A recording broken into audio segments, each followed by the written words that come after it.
السلام عليكم ورحمة الله وبركاته. بسم الله الرحمن الرحيم. الحمد لله رب العالمين، والصلاة والسلام على رسول الله نبينا محمد صلى الله عليه وآله وصحبه ومن تبعهم بإحسان إلى يوم الدين. رب اشرح لي صدري ويسر لي أمري واحلل عقدة من lisani yafqahu qawli wa ba'd. Baada ya kumsifu Allah na kumtakia rehma mtume wetu Muhammad sallallahu alayhi wa alihi wasallam, tunaendelea kukumbushana umuhimu wa kuzijua sifa za Allah katika majina yake, kwani mwenyewe ameyatangaza makusudi ili tuweze kuzijua zile sifa zake, tupate kumtumikia, tumwabudu yeye kwa kumwogopa na kwa kumpenda kwa kulingana na sifa zake. Na hizi sifa zake Allah alizitangaza kwa muda mwingi tu. Mtume sallallahu alaihi wa sallam kipindi chote cha da'wa yake ya Makka ilikuwa ni kuikuza imani kutokana na ishara ambazo zimo katika sifa za Allah subhanahu wa ta'ala. Qur'ani ikawa inashuka ikielezea namna hiyo. Tukawa tumo ndani ya mtiririko wa surati Nur, surati Rum. Tumekwenda nayo mpaka tumefika katika zile aya tulizokuwa tukiziangalia sifa za Allah, wa min ayatihi wa min ayatihi wa min ayatihi. Tumefika Allah anasema katika aya ya 25, wa min ayatihi, na miongoni mwa dalili za uwezo wake na rehma zake na nguvu zake, an taquma as-samau wal ardu bi amrihi, ni kule kuwa imesimama mbingu na ardhi kwa amri yake. Inaonyesha nguvu zake nyingi hapo aliposema tukun fayakun.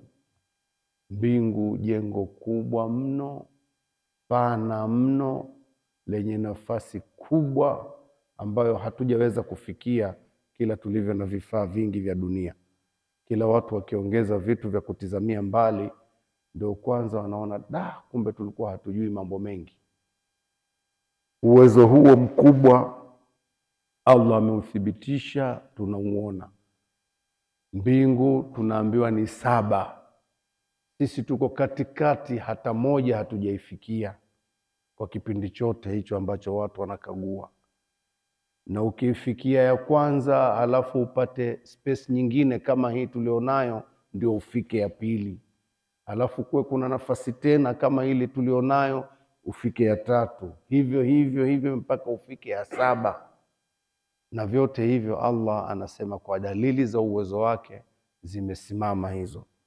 Ardhi tuliyoko juu yake ambayo ni kitu kidogo katika anga hili la Allah, nacho kinaelea vile vile angani kidogo, kimoja kidogo dogo tu yani. Lakini angalia udogo huu ndio sisi tupo na hatujaweza kuidhibiti yaliomo. Watu wameweza angalau kuweza kupaa kwenda mbali na kuizunguka, kuiona tu kwamba ni kitu kidogo, wanaweza wakaipiga picha kwa mbali.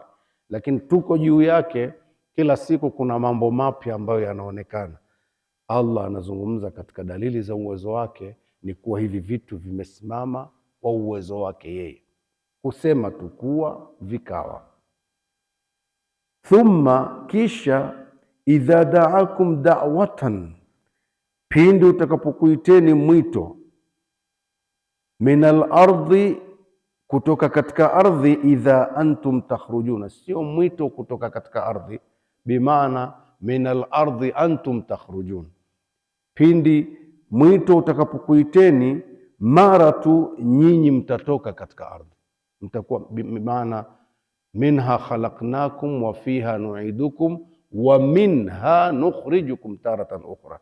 Katika ardhi tulikuumbeni kutokana na hiyo, kisha tutakuingizeni ndani yake hiyo, kisha tutakutoweni kutoka humo. Kwa hiyo pindi mwito utakapokuiteni, idha antum, mara tu nyinyi. Tunatafsiri maneno yalivyokwenda, tunatafsiri.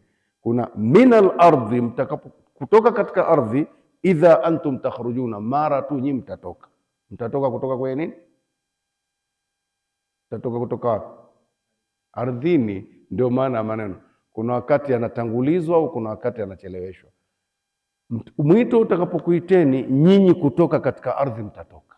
Sasa naam, sasa nayo hiyo ni nguvu vile vile ya Allah subhanahu wa ta'ala, kwamba kila mmoja alikufa kwa wakati wake na kwa kupishana miaka mingi, lakini wakati wa kutoka Mungu anataka mwito mmoja tu, mtatoka nyote.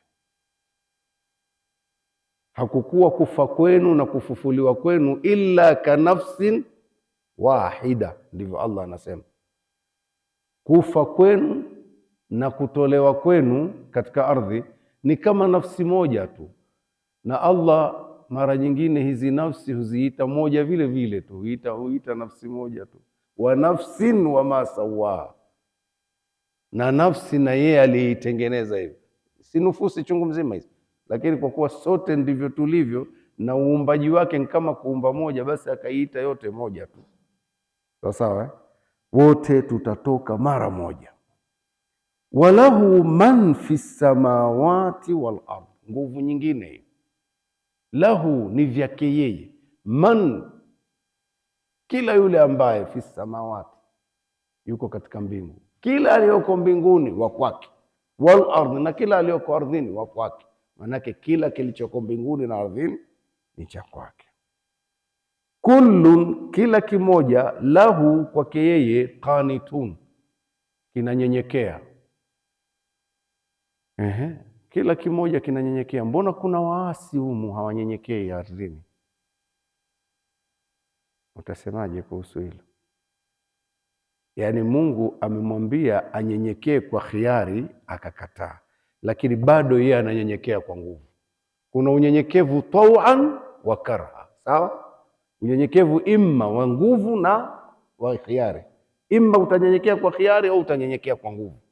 Vipi kwa nguvu na kwa khiari? Kwa khiari amekwambia nataka uniabudu, usujudu, usile haramu, kula halali, si ndio hivyo?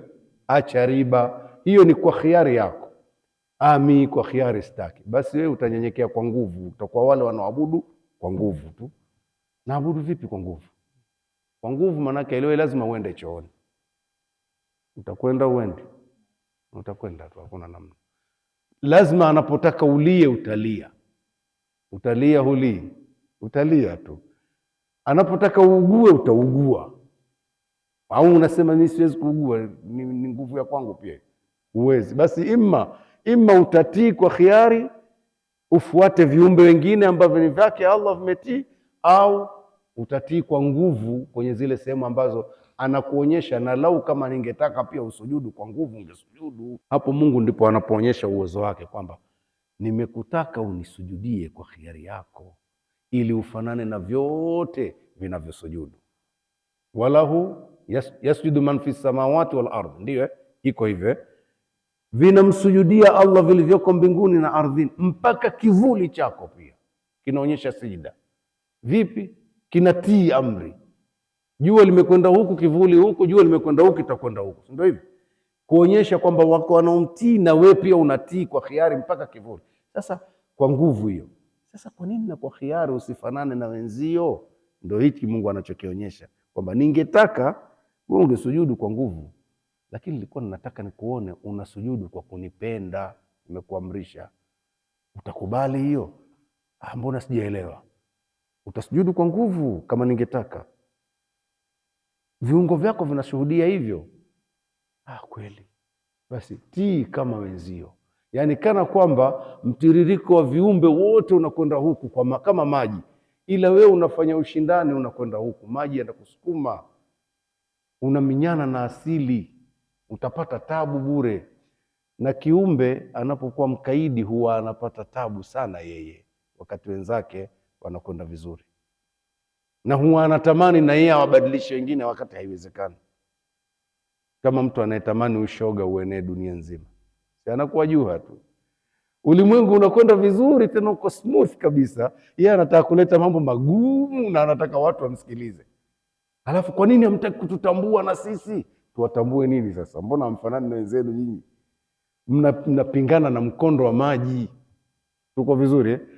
Ukiiba unakuwa wewe una wasiwasi, wakati wenzako wanaishi vizuri, wewe una wasiwasi. Umepingana na maji yanavyoteremka. Lakini ungekuwa unafanya shughuli zako za halali, uko huru. Ndivyo sivyo? Unauza vitu vya haramu ambavyo sio sahihi hata kwenye nchi yako, vikiitwa vya haramu kwenye nchi tu, unakuwa unashindana kweli kweli, na vikiwa ni vya haramu kwa Mungu, manake ni haramu kweli, unapata taabu peke yako. Angalia mtu akiwa ni mume na mke, wanatembea amani ya Mungu. Mwanamke hata akiwa mjamzito anatembea proud kabisa, yuko na mumewe, hana wasiwasi, tumbo amelitanguliza mbele. Ndivyo sivyo?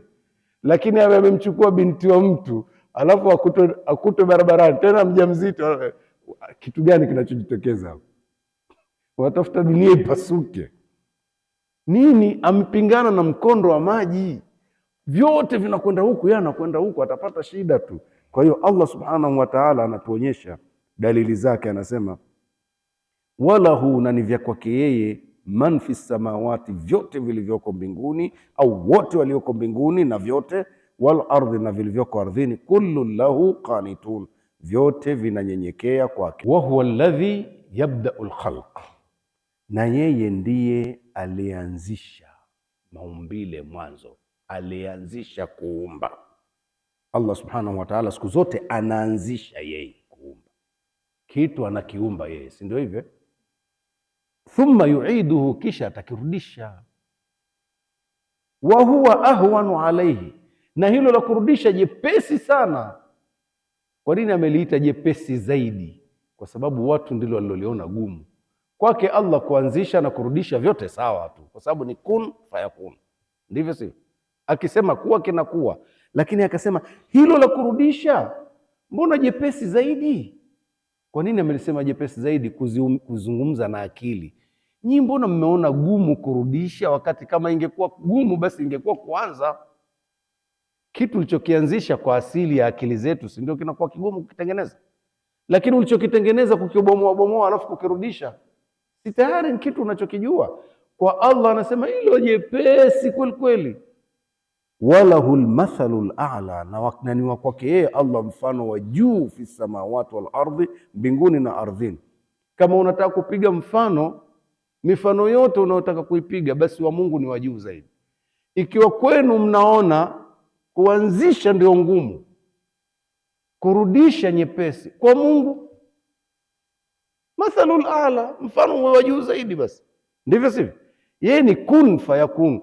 Wewe unaona kwamba ugonge chuma mpaka uitengeneze gari, uigonga ukaitia kwa mashine, lakini ikija sasa ikifunguliwa kurudisha si kazi ndogo tu. Kwa Mungu vipi mfano usiwe wa juu zaidi? Sawa eh? Kwa Allah ndio mfano ni wa juu zaidi, fi samawati wal ardhi, mbinguni na ardhini. Wa huwa al-azizul hakim, na yeye ndiye mwenye kushinda jambo lake, akitaka liwe linakuwa. Al-hakim, mwenye hekima sana. Yaani pale mnapoona mbona haliwi, na hekima tu kukuachia wewe. Angetaka lingekuwa saa hiyo hiyo, lakini ana hekima. Kuna wakati binadamu anafanya ufidhuli, anaona kama Mungu hapendi, mbona hajanifanya chochote? Sawa? Nguvu anazo na ni mshindi, lakini ni hakimu. Na miongoni mwa hekima zake ni kwamba anakutaka wewe utambue. Unaweza ukawa umeleta mambo ya ovyo ovyo yakakudhuru, halafu wewe ukaona kwa nini ameniadhibu haraka? Utambua basi, rudi utubu. Ni miongoni mwa hikma zake Allah subhanahu wa ta'ala. Tunamkosea kwa hikma zake, bado anatupa fursa za kutubu. Kwa hiyo huu ni mtiririko ambao tumekwenda nao mpaka kwenye aya hii. Inshallah tutakwenda kuangalia sifa zake katika aya za sura nyingine. Wa sallallahu ala nabiyyina Muhammadin wa ala alihi wa sahbihi wasallam, walhamdulillah.